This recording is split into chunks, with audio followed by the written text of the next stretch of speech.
Bonjour Francis. Salut Mario. Semaine difficile pour Christine Fréchette. C'est quand même particulier, hein, on va se le dire. Puis bon, il y a eu toutes sortes d'épithètes qui ont été lancées à l'endroit de Madame Fréchette. Moi, j'aimerais lui lancer presque des fleurs. C'est-à-dire? Christine Fréchette, pour moi, depuis qu'elle est là, puis depuis que je la connais au MEIA avant, puis dans sa carrière antérieure, je l'ai toujours perçue comme une première de classe. C'est toujours été celle qui était au-dessus de ses dossiers, en pleine maîtrise d'à peu près tout. Franchement, impressionnant, son intelligence, sa capacité à connaître. Puis là, évidemment, bon, elle assume maintenant ce poste de première ministre depuis quelque temps, puis possiblement pour pas très longtemps. On sent une volonté d'aller vite, de faire beaucoup d'annonces, beaucoup de voyages, beaucoup de choses pour montrer qu'elle est capable d'assumer cette position importante au Québec. Et là, j'ai comme le sentiment que le train a quitté les rails là, cette semaine. On a eu lundi, on en a parlé, cette annonce sur la TVQ à l'épicerie, bon, qui était accueillie quand même avec beaucoup de cynisme. Là. Oui. Tous les vox pop que j'ai entendus, c'était comme, tu sais, 90%, un peu comme, ben ouais, tu sais, personne. En même temps, les partis d'opposition, ils disent tous, on va pas la remettre la taxe. Ils disent, la taxe est enlevée là-dessus, on va pas la remettre. Là. Mais je t'ai dit, Mario, puis je tiens mon bout là-dessus, du point de vue de l'harmonisation, là, c'est-à-dire de ramener un peu de cohérence dans la taxation à l'épicerie, à la limite, ce sera fait. Là, puis je veux dire, là-dessus, elle a raison. C'est juste de se draper dans la vertu de remettre de l'argent dans les poches des Québécois. C'est tout simplement faux. Là. Je veux dire, en fait, c'est des grenailles. On en remet un petit peu, mais là, elle se fait prendre, par exemple, la taxe sur les assurances, ou on va en reprendre. Là. C'est pour ça que je dis c'est une semaine catastrophe parce que là, après le cynisme de l'annonce de lundi, on a eu hier ces histoires sur l'assurance qui ont été décidées par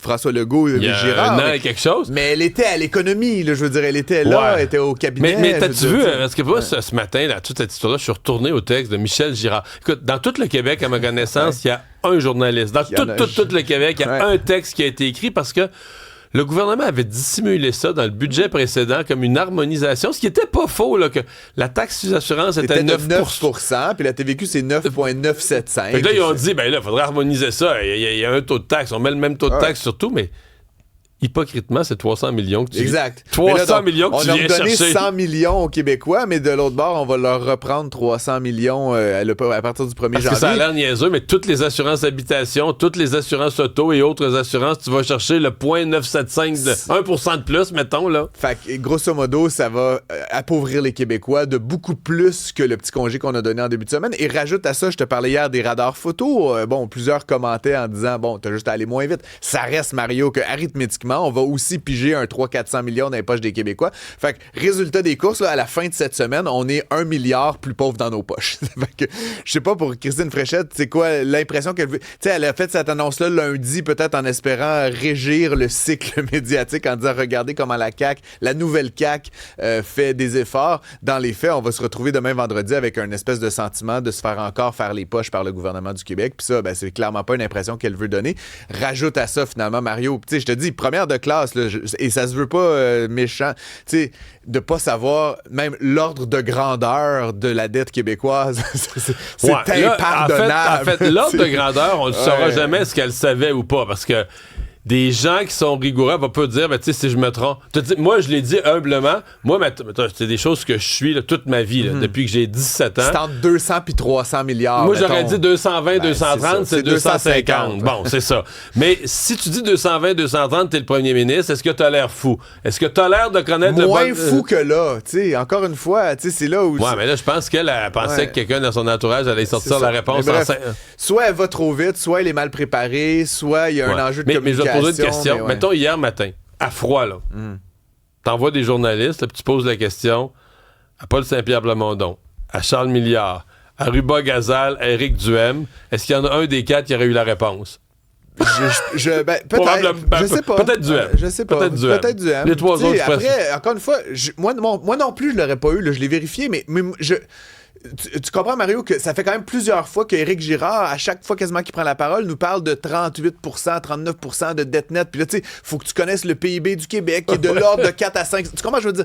C'est du calcul mental de secondaire 3, là, tu sais. Fait qu'à un moment donné, que notre première ministre, comme je dis, qui est une première de classe, soit incapable de nous donner un ordre de grandeur. Mais que le premier fonctionnaire du Québec qui était assis à côté d'elle, que tous les autres chuchotent pas. Que personne peut l'aider, ça faisait pique un peu. Bon, la prochaine question, c'est une grande question. C'est pas la première fois qu'elle se pose. Est-ce qu'on payerait, par exemple, pour Facebook? Ben, Facebook, Meta, la maison mère, pense que oui. En tout cas, ça a été annoncé hier, là, Facebook Plus et Instagram Plus. Ce sont de nouveaux services là, qui sont lancés. Puis il y a aussi un WhatsApp Plus, mais WhatsApp, c'est moins utilisé au Québec. En Europe, par exemple, c'est drôle qu'en Europe, en Asie, tout le monde est sur WhatsApp. À chaque fois que je vais en France, le monde, il me demande, es-tu sur WhatsApp? On peut échanger sur WhatsApp? Je sais mais t'as pas le choix de te mettre sur WhatsApp dès que tu vas en Europe. Là. Enfin, ils ont pourtant... Bref, ça pour dire, Facebook donc lance ces abonnements-là, 3,99 par mois par plateforme, avec la promesse que ça donne plus de fonctionnalités. C'est ce que j'allais te demander. Ben moi, je suis pas sur Facebook, mais quelqu'un qui y est, qu'est-ce qu'il gagne, là? Ben, plus de visibilité, les stories, là, c'est-à-dire des courtes vidéos vont durer 48 heures au lieu de 24 heures. Il y a comme plein de... des pouces un peu plus animés. Ils promettent même pas moins de scrap, là, moins de publicité puis moins de scrap. Tu sais, il y a un penseur canadien, d'ailleurs, qui a développé le concept là, en anglais d'enshitification, la merdification de l'Internet. Et ce qu'il dit, c'est purement ça. C'est qu'au début, Facebook naît. Là, puis c'est né dans des universités. Puis là, graduellement, c'est difficile d'y accéder. Puis là, tout le monde veut être là-dessus. Puis là, waouh, je suis sur Facebook. Là, je te ramène en 2008-2009. Puis là, à un moment donné, ça devient... pour moi, Facebook, c'est un outil de travail. J'y vais tous les jours. J'utilise Messenger. Chacun a sa plateforme. Mais là, c'est que tu deviens un peu dépendant. Puis là, graduellement, on commence à mettre de la pub. Là, de plus en plus de pub. Là, mais je pourrais te parler. Moi, je suis sur X. C'est le seul média où je suis pas beaucoup sur les réseaux sociaux. Mais X, j'en sers un petit peu. Et la merdification de X, c'est écœurant. Là. Parce qu'à un moment donné, ça a été un peu pris en contrôle par des complotistes. Ça avait juste des bêtises. Mais là, c'est pire. Là. C'est pire encore. Là. De la coche. Du monde qui demande à Grok, qui prennent une femme là, en robe, sur la rue. Nue, pas nue, mais t'as pas le droit, mais en bikini. Pis ça, mais tu vois, c'est de la scrap et de la coche. Voilà, mais là, donc, si tu veux pas la scrap, Mario, tu peux payer la modique somme de 6,99 par mois dans le cas de X, dans 3,99 pour... Et donc, ce qui va arriver, on s'en reparlera dans 2-3 ans, là, je te referai une chronique, mais là, ce qui va arriver, c'est qu'au début, peut-être qu'ils vont enlever un peu de pub puis un peu de merde en disant, tu payes 4$ par mois. Là, ils vont merdifier la version payante. Puis là, dans payante. un an, ils vont recommencer à mettre la pub. Fait que tu vas payer 4$ et avoir la merde de la pub. Parce que ces entreprises-là, Mario, qui valent des billions de dollars, ils doivent constamment faire croître leurs revenus. En ce moment, le nombre d'utilisateurs croît moins. Là, tout le monde, tout le monde est là-dessus. Fait que, ultimement, qu'est-ce que tu peux faire? Ben, tu peux mettre de plus en plus de pub. Mais à un moment donné, moi, je vais pas y aller si c'est juste de la pub. Fait que là, tu peux me faire payer 4$ en me promettant moins de pub. Puis là, éventuellement, ramener la pub. J'ai hâte de voir si les gens vont payer. Ça, c'est la question. Moi, je payerai pas personnellement, mais je vais surtout être très intéressé de voir si des alternatives émergent. Curieux, écrivez-nous. Est-ce que vous allez payer? Écrivez-nous votre opinion. 87 Cube Radio. Est-ce que vous allez payer pour Facebook? Merci.